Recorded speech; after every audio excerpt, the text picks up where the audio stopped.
এইসব নাটক করার প্রয়োজনটা কি? যদি তোমার ভুল হয়ে থাকে তাহলে তুমি মানছো না কেন? আমি কোনো ভুল না, ওর খুব জ্বর এসেছিল, আমি তখন কি করব আমি বুঝতে পারিনি। ভুল না হলে হলো কি করে এইসব? এখন এই বাচ্চা বাজে কথা বলবি নাকি? ওর গায়ে খুব জ্বর, এক্ষুনি ডাক্তারের কাছে নিয়ে যেতে হবে আমাদের। চলো চলো চলো, কিচ্ছু হবে না বাবু, বৌমা কিচ্ছু হবে না। শোনো,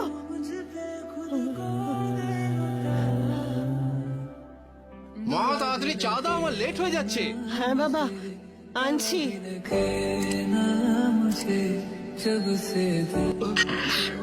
Oh my God, এটা কি করছেন মা আপনি?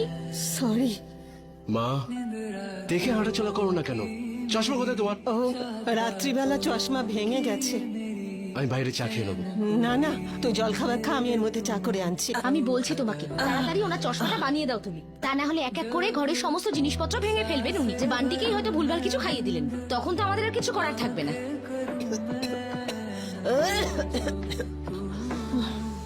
গিয়ে একবার দেখো না কি প্রবলেম ওনার, তখন থেকে কেসেই চলেছেন, পুরো বাড়িতে ইনফেকশন ছড়িয়ে মারবেন। মা কি হয়েছে তোমার? এত কেন কাছো? বান্টি ঘুমাতে পারছি না। এই সিরাপটা নিয়ে নাও, কাশি ঠিক হয়ে যাবে। বেটার লাগছে? তুই যা শোকিয়ে বাবা, আর কাশির আওয়াজ শুনতে পাবি না।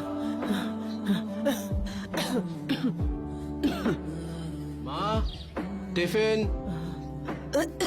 বাবা কাল রাত থেকে আমার শরীরটা ঠিক নেই, জ্বরও এসেছে, একটু ডাক্তারের কাছে নিয়ে চল। মা এখন তো কলেজের জন্য লেট হয়ে যাচ্ছে। হ্যাঁ, কাল রাতে যে ওষুধটা দিয়েছিলাম সেটা খেয়ে নাও। আমি মায়ের কাছে যাব, তুমি আমাকে ড্রপ করে দিয়ে তারপর কলেজে যেও। ঠিক আছে চলো।